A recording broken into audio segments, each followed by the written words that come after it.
지금부터 2500년 전 인도의 쿠시나가라라는 마을 숲속의 이야기입니다. 커다란 사라나무 두 그루 사이에 한 노인이 조용히 누워 계셨습니다. 여든 해를 사신 몸은 낡을 대로 낡아 있었고 숨은 점점 잦아들고 있었습니다. 둘러선 제자들은 소리 죽여 울고 있었습니다. 그런데 정작 누워 계신 그분의 얼굴은 호수처럼 고요했습니다. 그분은 울고 있는 제자들에게 이렇게 말씀하셨습니다. 부질없이 슬퍼하지 말라. 세상은 무상하니 태어나서 죽지 않는 자는 없다. 그렇습니다. 그분이 바로 부처님이십니다. 깨달음을 얻으신 부처님도 죽음만은 비켜가지 않으셨습니다. 오늘은 누구도 거스를 수 없는 죽음에 대한 이야기를 해보려 합니다. 무겁게 들리실지 모르지만 끝까지 들어보시면 오히려 마음이 가벼워지는 이야기가 될 것입니다. 사실 이 나이가 되면 죽음은 남의 일이 아니게 됩니다.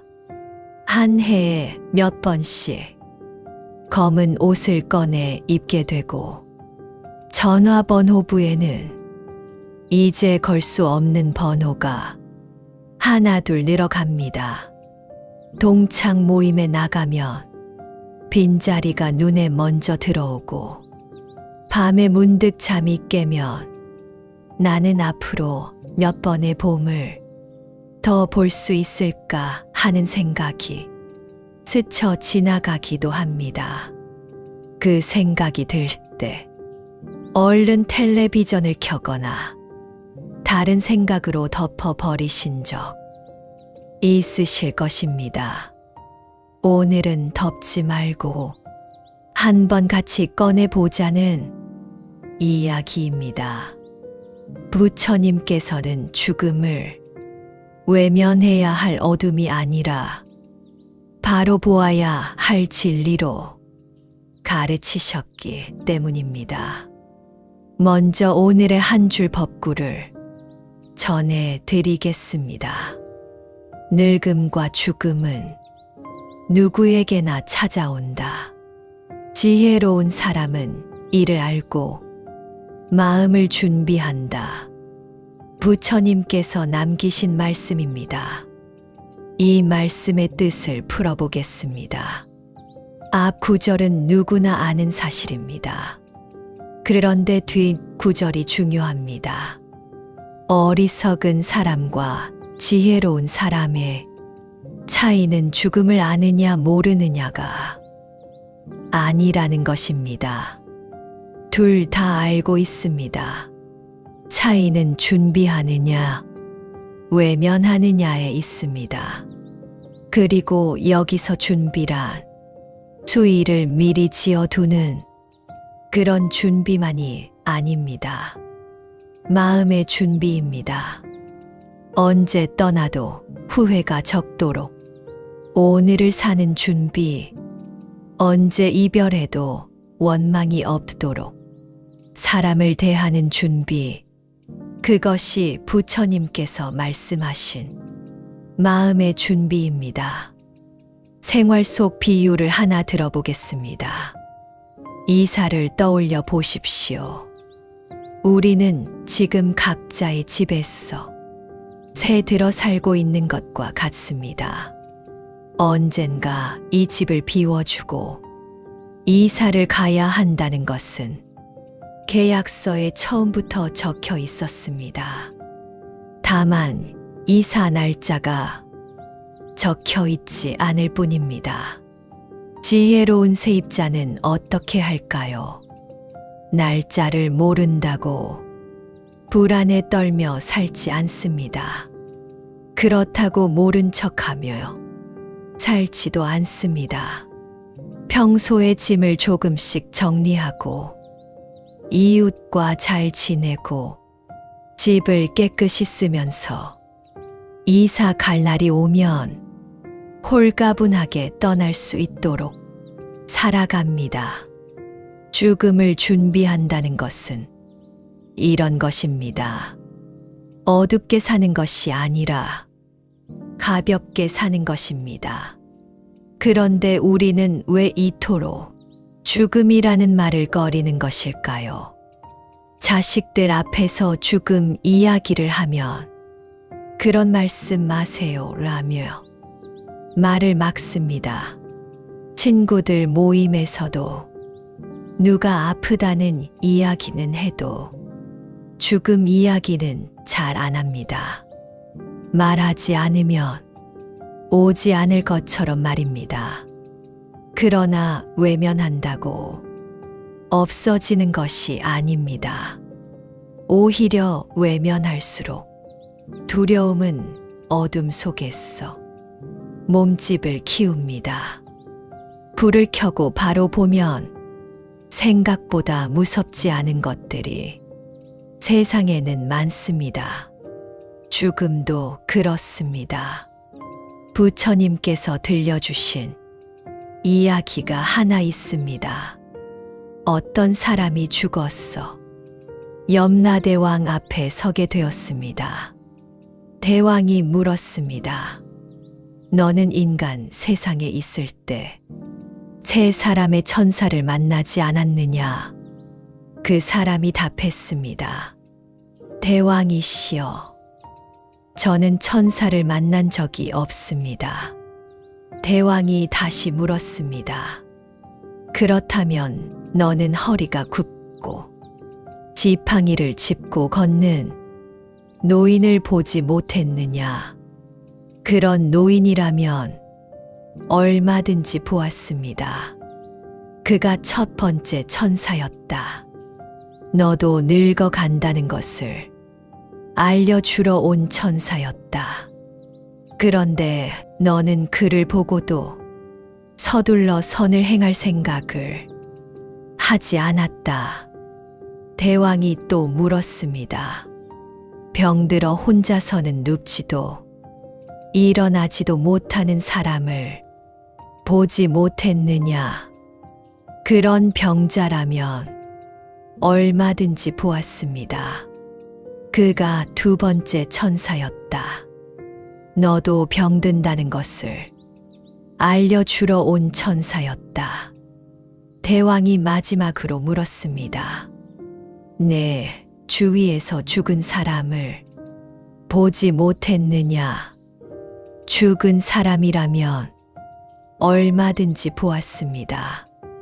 그가 세 번째 천사였다. 죽음이 온다는 것을 미리 알려주러 온 천사였다. 너는 세 천사를 다 만나고도 아무 준비 없이 살았구나. 이 이야기를 처음 들었을 때 저는 가슴이 서늘했습니다. 우리도 매일 새 천사를 만나고 있기 때문입니다. 거울 속에 늘어가는 주름이 첫 번째 천사입니다. 병원 대기실의 긴 줄이 두 번째 천사입니다. 한 해가 다르게 늘어가는 부고 소식이 세 번째 천사입니다. 이 이야기의 핵심은 겁을 주려는 것이 아닙니다. 노인과 병자와 죽음을 불행의 사자가 아니라 천사라고 불렀다는데 있습니다. 천사는 벌하러 오는 것이 아니라 알려주러 옵니다. 시간이 무한하지 않으니 소중한 것을 미루지 말라고 알려주러 오는 것입니다. 그러니 오늘부터는 늙음의 흔적을 볼 때마다 한탄 대신 이렇게 생각해 보십시오. 아, 천사가 또 다녀갔구나. 오늘을 잘 살라는 기별이구나. 같은 흰머리를 보고도 어떤 사람은 서글퍼하고 어떤 사람은 정신이 번쩍 듭니다. 같은 부고를 받고도 어떤 사람은 술로 잊으려 하고 어떤 사람은 자기 삶을 돌아봅니다. 천사의 기별을 경고로 받는 사람은 불행해지고 가르침으로 받는 사람은 지혜로워집니다. 받아들이는 마음 하나가 같은 늙음을 전혀 다른 것으로 만듭니다. 부처님께서는 또 이런 말씀을 남기셨습니다. 세상에는 어머니와 자식이 서로 절대로 대신해 줄 수 없는 세 가지가 있다. 늙음과 병듦과 죽음이다. 어머니가 늙어가는 것을 자식이 대신할 수 없고 자식이 앓는 것을 어머니가 대신 앓을 수 없으며 아무리 사랑하는 사이라도 죽음만은 대신할 수 없다. 이 말씀은 차갑게 들리지만 사실은 깊은 위로가 담겨 있습니다. 사랑이 부족해서 대신 못 해주는 것이 아니라는 것입니다.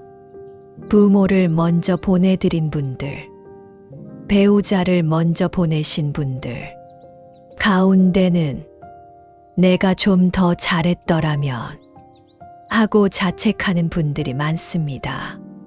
그러나 부처님 말씀대로 그 길은 본래 아무도 대신 가줄 수 없는 길이었습니다. 당신의 정성이 모자라서가 아니었습니다. 그러니 이제 그 자책은 내려놓으셔도 됩니다.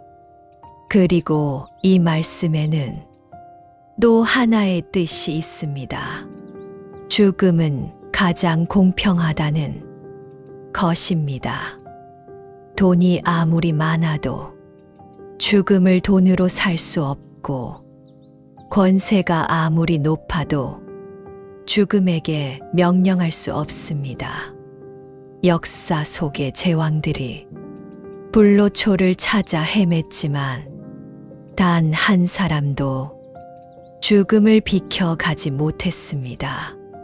평생 남과 비교하며 주눅 들어 사신 분들에게 이 사실은 묘한 위로가 됩니다. 가진 자와 못 가진 자, 배운 자와 못 배운 자, 그 모든 차이가 죽음 앞에서는 지워집니다. 결국 마지막에 남는 물음은 얼마나 가졌느냐가 아니라 어떻게 살았느냐입니다. 그 물음 앞에서는 누구나 같은 출발선에 서 있습니다. 그렇다면 그 홀로 가는 길에 우리는 무엇을 가지고 갈까요? 부처님께서는 분명하게 말씀하셨습니다. 죽음의 길은 저 혼자 갈 뿐 따라와 줄 사람은 아무도 없다. 사람은 각자 자기가 지은 업을 짊어지고 홀로 나아간다. 평생 모은 재산은 장롱 속에 남습니다. 아끼던 물건들은 자식들 몫이 됩니다. 사랑하는 가족도 따라올 수 없습니다. 오직 하나, 내가 살면서 지은 업만이 그림자처럼 따라옵니다. 베푼 것, 참은 것, 따뜻하게 건넨 말, 남몰래 한 선행, 이것이 저승길의 유일한 노잣돈입니다. 이 말씀 앞에서 우리 살림을 돌아보게 됩니다. 평생 무엇을 모으며 살아왔는가? 가져가지 못할 것들을 모으느라 가져갈 수 있는 것들을 소홀히 하지는 않았는가. 다행인 것은 늦지 않았다는 사실입니다. 노잣돈은 오늘부터 모아도 결코 늦지 않습니다. 이렇게 생각하면 오늘 하루가 달라집니다. 통장에 쌓는 돈은 두고 갈 재산이지만 오늘 베푼 친절 하나는 가지고 갈 재산입니다. 나이 들어 하는 선행은 그래서 저축과 같습니다. 그것도 가장 확실한 저축입니다. 게다가 이 저축은 큰 돈이 들지 않습니다. 버스에서 자리를 양보하는 것, 젊은 사람의 수고에 고맙다 한마디 얻는 것, 외로운 이웃에게 말동무가 되어주는 것, 법당에서 신발을 가지런히 놓아주는 것, 몸이 불편하면 불편한 대로 할 수 있는 선행이 있고, 가진 것이 적으면 적은 대로 나눌 수 있는 마음이 있습니다.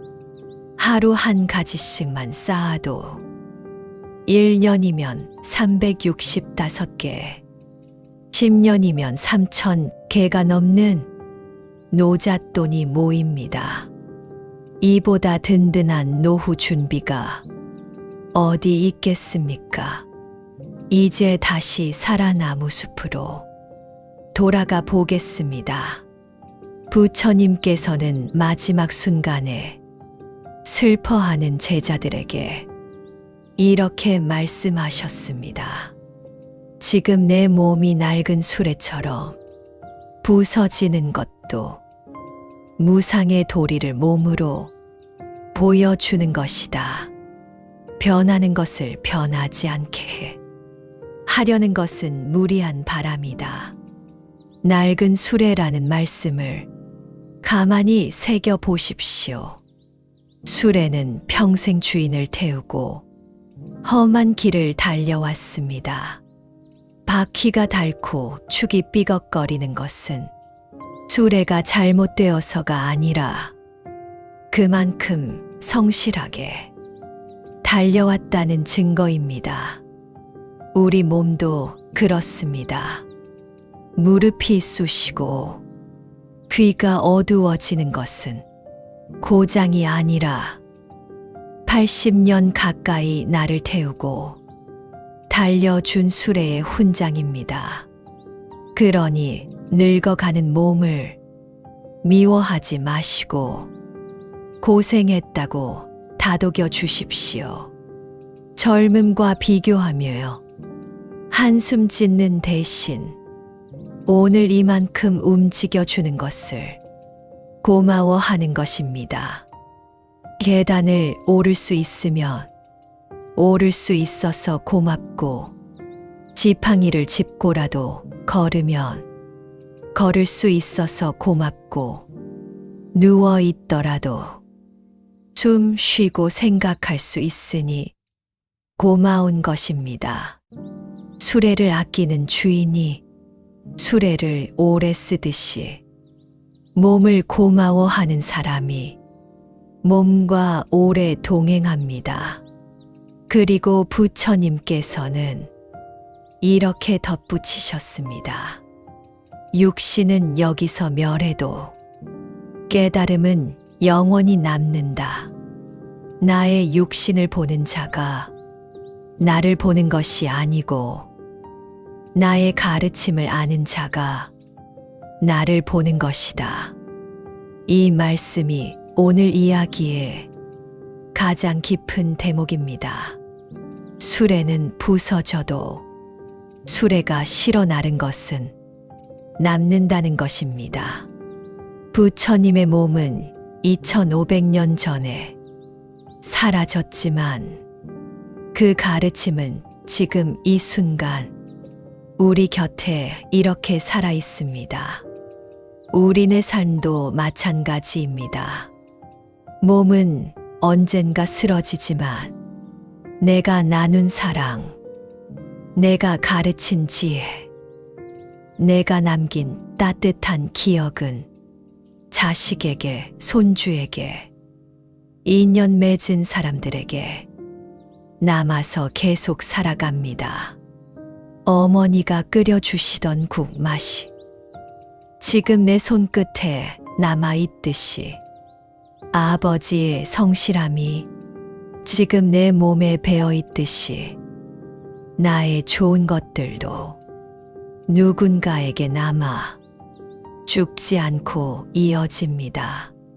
그러니 죽음은 완전한 끝이 아니라 몸이라는 낡은 수레에서 내리는 일일 뿐입니다.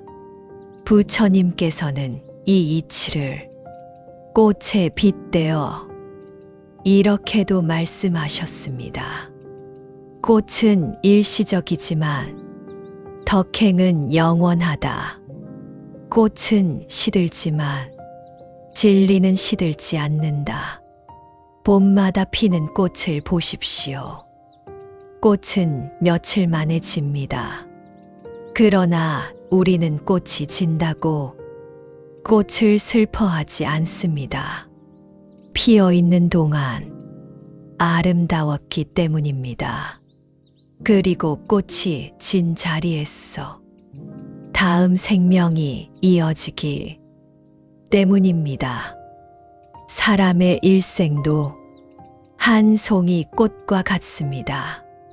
언젠가 지는 것은 정해져 있으나 피어 있는 동안 얼마나 향기로웠는가는 스스로 정할 수 있습니다. 그리고 그 향기, 곧 살면서 쌓은 덕은 꽃이 진 뒤에도 오래오래 남습니다. 죽음이 있기에 삶이 귀하고 지는 날이 있기에 오늘 피어 있는 것이 더없이 소중한 것입니다. 먼저 떠난 그리운 얼굴들도 그렇습니다. 그분들은 사라진 것이 아니라 당신의 말씨 속에, 당신의 밥상 위에, 당신이 자식을 사랑하는 그 방식 속에 지금도 살아 계십니다. 그리고 우리에게는 또 하나의 큰 의지처가 있습니다. 경전에서는 부처님을 믿고 그 이름을 부르는 사람은 아미타 부처님의 청정한 나라, 곧 정토에 태어난다고 가르칩니다. 그래서 우리가 나무 아미타부를 부르는 것은 단순한 인사말이 아니라 돌아갈 본향이 있다는 믿음의 표현입니다. 아이가 밖에서 아무리 놀아도 저녁이면 돌아갈 집이 있기에 마음 놓고 뛰어놀듯이 돌아갈 곳을 믿는 사람은 이 세상 소풍을 더 환하게 살 수 있습니다. 그러니 두려움이 밀려오는 밤에는 나무 아미타부를 10번만 불러 보십시오. 그 이름을 부르는 동안 마음은 이미 그 품 안에 들어가 있습니다. 갈 곳이 있는 나그네는 길이 저물어도 두렵지 않은 법입니다. 여기서 한 가지, 이 나이에만 찾아오는 특별한 슬픔을 어루만지고 싶습니다. 바로 벗을 먼저 보내는 슬픔입니다. 부모를 보내는 것은 하늘이 무너지는 일이지만 순리라고 여기며 견딥니다.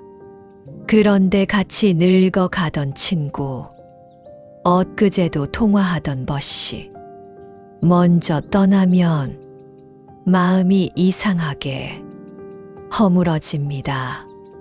내 차례가 다가온다는 실감 때문이기도 하고 내 젊은 날을 기억해 주던 증인이 한 명 줄었기 때문이기도 합니다. 그럴 때는 슬픔을 억지로 삼키지 마십시오. 울 일에는 우는 것이 바른 수행입니다. 다만 울고 난 뒤에는 이렇게 마음을 돌려보십시오. 먼저 가서 기다리게. 나는 남은 숙제를 마저 하고 가겠네. 그리고 그 친구 목까지 봄꽃을 한 번 더 보고 그 친구 목까지 밥을 맛있게 드십시오. 남은 사람이 잘 사는 것이 먼저 간 사람에 대한 가장 좋은 문상입니다. 죽음을 이렇게 바로 보고 나면 삶이 오히려 선명해집니다. 그렇다면 죽음을 준비한다는 것은 구체적으로 무엇을 하는 것일까요? 아까 말씀드린 이사 비유로 이어가 보겠습니다. 이사를 앞둔 사람이 제일 먼저 하는 일은 짐을 줄이는 일입니다. 우리 마음에도 줄여야 할 짐이 있습니다. 첫째는 원한이라는 짐입니다. 평생 풀지 못한 미움, 아직도 이가 갈리는 이름, 이것을 지고는 가볍게 떠날 수 없습니다. 용서는 상대를 위해서가 아니라 내 짐을 덜기 위해 하는 것입니다. 둘째는 집착이라는 짐입니다. 움켜쥔 재물, 놓지 못하는 자리와 체면, 어차피 두고 갈 것들에 마음을 묶어 두면 떠나는 발걸음이 무겁습니다. 살아있을 때 조금씩 나누고 정리하는 것이 지혜입니다. 셋째는 미련이라는 짐입니다. 그때 그랬더라면 하는 지난 날에 대한 후회. 지나간 것은 지나간 대로 두고 남은 날을 사는 것이 짐을 더는 길입니다. 이렇게 짐을 줄인 사람은 죽음이 두렵지 않게 됩니다. 잃을 것이 가벼운 사람은 언제 문이 열려도 홀가분하기 때문입니다. 그리고 짐을 줄이는 동시에 남길 것을 준비해야 합니다. 많은 분들이 유산이라 하면 돈과 집을 생각합니다. 그러나 자식들이 평생 간직하는 유산은 따로 있습니다.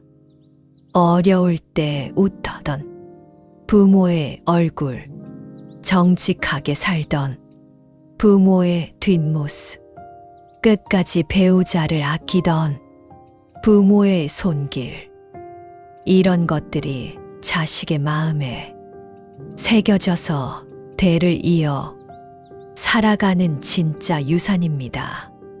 통장의 유산은 상속되는 순간 줄어들지만 삶으로 남긴 유산은 전해질수록 커집니다. 그러니 오늘 내가 사는 모습이 곧 유언장을 쓰는 일임을 기억하시기 바랍니다. 그리고 준비에는 한 가지가 더 있습니다. 가족과 미리 이야기를 나누어 두는 것입니다. 많은 집에서 죽음 이야기는 금기가 되어 있습니다. 그래서 정작 일이 닥치면 남은 가족들이 고인의 뜻을 몰라 우왕좌왕하고 장례 문제로 형제끼리 다투기도 합니다. 평생 화목했던 집이 마지막 일처리로 갈라지는 것을 보면 참으로 안타깝습니다. 그러니 정신이 맑고 기운이 있을 때 담담하게 말해 두십시오. 나는 어떤 장례를 원하는지, 어디에 모셔지고 싶은지, 남기는 것은 어떻게 나누었으면 하는지, 처음에는 자식들이 그런 말씀 왜 하세요? 라며 손사래를 치겠지만 훗날 그 말들이 남은 가족을 지켜주는 울타리가 됩니다. 죽음을 말할 수 있는 집이 사실은 가장 건강한 집입니다. 끝이 있다는 것을 아는 사람은 오늘을 함부로 쓰지 않습니다. 남은 날이 셀 수 있는 만큼이라면 미워하며 보낼 하루가 아깝지 않겠습니까? 안 풀고 미뤄둔 화해, 못하고 아껴둔 사랑한다는 말, 가보고 싶었던 곳, 전하고 싶었던 고마움, 죽음을 기억하는 사람은 이런 것들을 내일로 미루지 않습니다. 그래서 죽음을 잘 기억하는 것은 삶을 가장 잘 사는 비결이 됩니다. 오늘 이야기를 정리하겠습니다. 오늘 우리는 사라나무 숲에서 시작해 긴 길을 걸어왔습니다. 새 천사는 늙음과 병과 죽음이 벌이 아니라 기별임을 알려주었습니다. 낡은 술에는 이 몸이 미움이 아니라 고마움의 대상임을 알려주었습니다. 꽃은 지지만 향기는 남듯이 덕행은 죽음 너머까지 이어진다는 것도 배웠습니다. 죽음은 거스를 수 없습니다. 부처님도 비켜가지 않으셨습니다. 그러나 거스를 수 없다는 것과 어찌할 수 없다는 것은 다릅니다.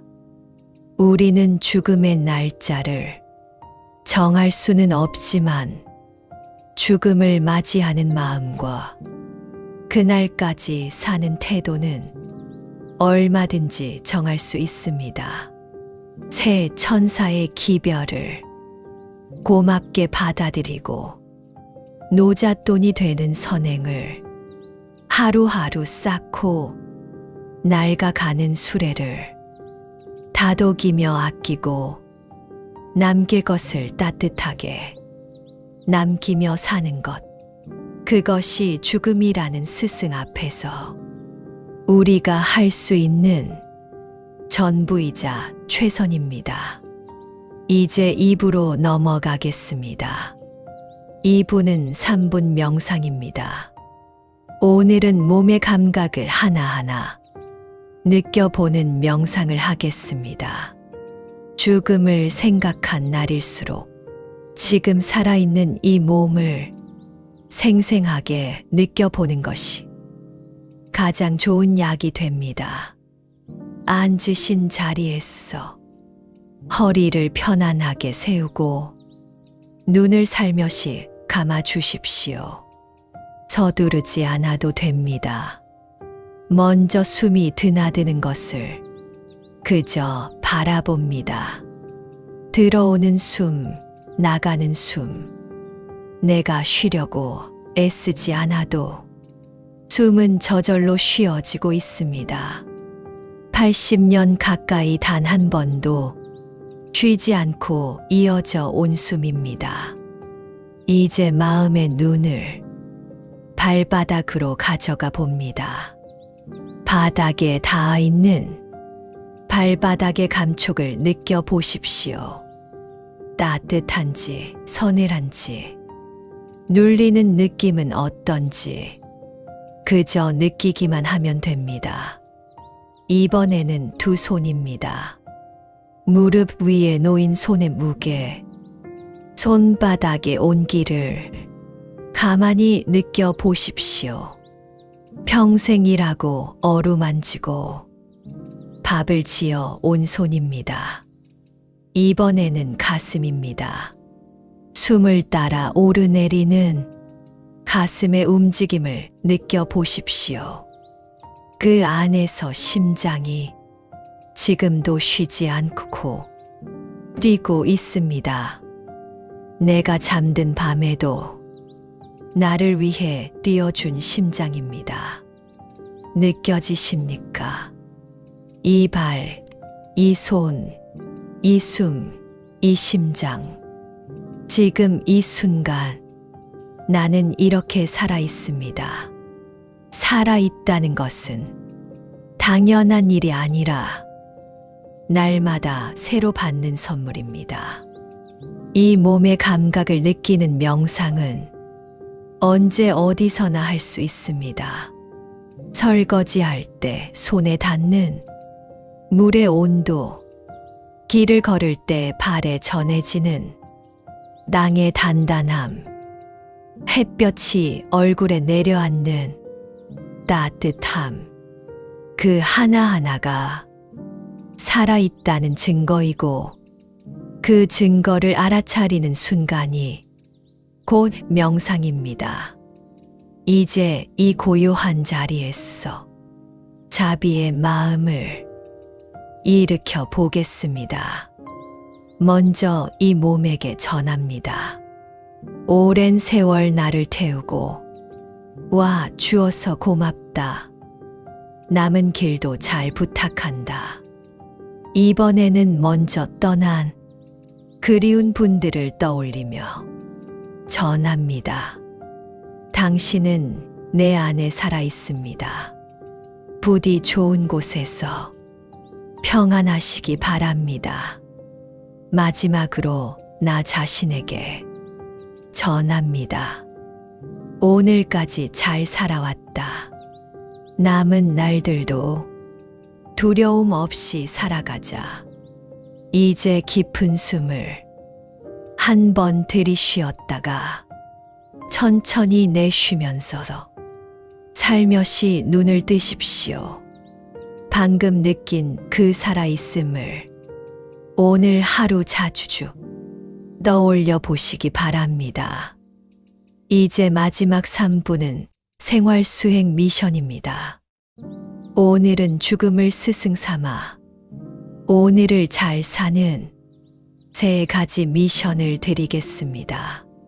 첫 번째 미션은 미루던 말 한마디입니다. 오늘이 만약 마지막 날이라면 누구에게 무슨 말을 못한 것이 가장 아쉬울지 잠시 생각해 보십시오. 그리고 그 말을 오늘 안에 전해 보십시오. 고맙다. 사랑한다. 그때는 미안했다. 쑥스러우면 문자 한 통도 좋습니다. 말은 살아있을 때만 전할 수 있는 선물입니다. 장례식장에서 하는 100마디보다 살아있을 때 건네는 한마디가 천금입니다. 전할 사람이 이미 떠났다면 하늘을 향해서라도 소리 내어 전해 보십시오. 마음은 반드시 가닿습니다. 두 번째 미션은 노잣돈 선행 하나입니다. 오늘 아무도 모르게 작은 선행을 하나 해 보십시오. 엘리베이터 단추를 대신 눌러주는 일, 경비원에게 건네는 따뜻한 인사 한마디, 길가에 쓰레기 하나 줍는 일이면 충분합니다. 그리고 속으로 이렇게 말해 보십시오. 오늘 노잣돈 하나 벌었다. 이 저축은 잃어버릴 일도 빼앗길 일도 없습니다. 세 번째 미션은 술의 다독이기입니다. 오늘 잠자리에 들기 전에 내 몸의 한 곳에 손을 얹어 보십시오. 자주 쑤시는 무릎이어도 좋고 고단한 어깨여도 좋습니다. 그리고 이렇게 말해 주십시오. 오늘도 나를 태우고 다니느라 고생했다. 고맙다. 몸은 신기하게도 주인의 말을 알아듣습니다. 미움 대신 고마움을 받은 몸은 잠도 더 편안하게 자게 해줍니다. 이 습관을 매일 이어가면 몸을 대하는 마음이 달라지고, 몸을 대하는 마음이 달라지면 늙음을 대하는 마음도 달라집니다. 늙음이 편안해진 사람에게는 죽음도 그만큼 가까운 이웃이 됩니다. 오늘 이 세 가지 미션은 죽음을 잊기 위한 것이 아니라 죽음을 기억하며 오늘을 빛나게 사는 연습입니다. 그리고 이 연습에는 뜻밖의 선물이 따라옵니다. 죽음을 준비하는 사람은 사소한 일에 덜 화내게 되고, 사람을 더 귀하게 여기게 되고, 오늘 하루를 더 깊이 맛보게 됩니다. 죽음 공부가 결국은 삶 공부인 이유가 여기에 있습니다. 언젠가 이사 갈 날이 왔어. 이 집을 돌아볼 때 참 잘 살다 간다고 웃으며 문을 나설 수 있다면 그보다 좋은 마무리가 어디 있겠습니까? 그날까지 우리는 서로에게 따뜻하고 자신에게 다정하며 하루하루 노잣돈을 모으며 살아가면 됩니다. 죽음은 거스를 수 없지만 잘 사는 것은 아무도 막을 수 없습니다. 그리고 잘 산 사람에게 죽음은 벌이 아니라 긴 하루 끝에 편안한 쉼이 됩니다. 오늘 하루도 그 쉼을 향해 따뜻하게 걸어가는 하루가 되기를 바랍니다. 당신의 남은 모든 날들이 선물처럼 빛나기를, 그리고 먼 훗날 그 길이 두려움 아닌 평안으로 가득하기를 기원합니다. 오늘도 끝까지 함께 해주셨어. 감사합니다. 오늘 밤 잠들기 전에 몸에 손을 얹고 고맙다는 말 한마디 꼭 잊지 마시기 바랍니다. 이 이야기가 마음에 닿으셨다면 죽음이 두렵고 삶이 무거운 소중한 분들과 함께 나누어 주시기 바랍니다. 나무아미타불 관세음보살